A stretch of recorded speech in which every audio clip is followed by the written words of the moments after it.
Assalamu alaikum wa rahmatullah, j'espère que vous allez bien. Parmi les sourates courtes du Coran, l'une d'elles fait mention d'un individu bien précis, Abu Lahab. Allah dit dans le Coran, dans le sens du verset, que périssent les deux mains d'Abu Lahab et que lui-même périsse. Sa fortune ne lui sert à rien, ni ce qu'il a acquis. Il sera brûlé dans un feu plein de flammes, de même que sa femme, la porteuse de bois. À son cou, une corde de fibres. Abu Lahab était en effet l'un des polythéistes arabes les plus acharnés à l'égard du prophète et de son message. Mais qui était-il vraiment? Quelles leçons pouvons-nous tirer de son histoire? On en parle tout de suite, après la petite intro.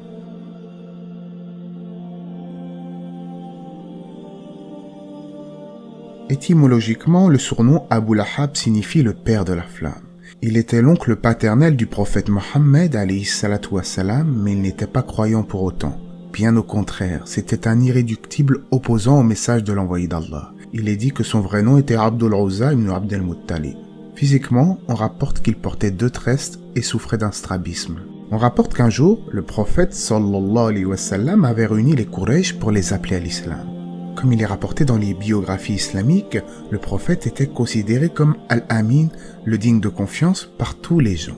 Ainsi, il prit la parole devant les Quraysh, dans le sens de ses propos. Si je vous disais qu'il y a, derrière cette montagne, une armée prête à vous attaquer, me croiriez-vous?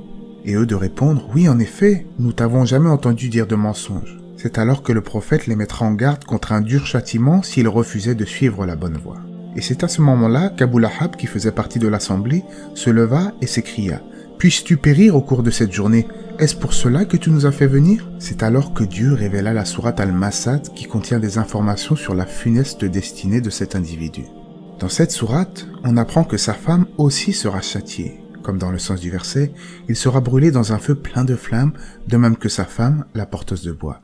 À son cou, une corde de fibres. En effet, son épouse manifestait elle aussi une forte animosité au prophète Mohammed alayhi salatu wassalam, et elle aidait son mari dans ses torts et sa mécréance. Elle allait jusqu'à provoquer le prophète et à exciter les gens contre sa personne. Le verset que nous avons cité la décrit comme la porteuse de bois, car selon le tafsir d'Ibn Kathir, elle portera du bois dans l'enfer pour attiser le feu de son propre mari. Selon d'autres interprétations, elle fut nommée ainsi car elle propageait la calomnie entre les gens. Quant à la corde qu'elle portera à son cou, il est question d'une corde de feu selon Mujahid et Urwa. Quoi qu'il en soit, il y a dans cette sourate un signe d'Allah pour ceux qui réfléchissent.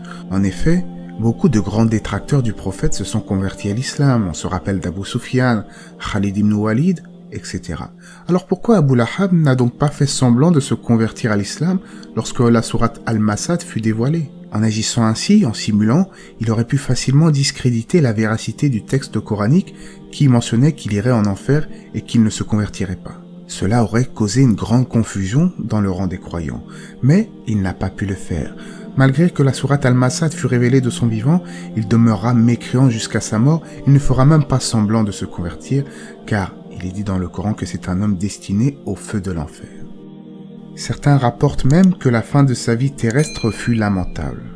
Il aurait été frappé d'une mystérieuse maladie, laissant apparaître un bouton ressemblant à une lentille.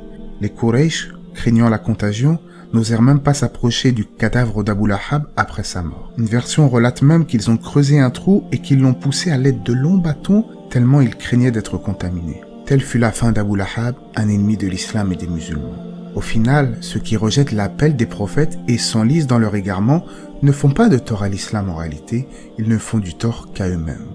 Allah sait mieux, car Allah nous guide tous dans le bon chemin, que la paix et les bénédictions d'Allah soient sur le prophète, sa famille et ses compagnons.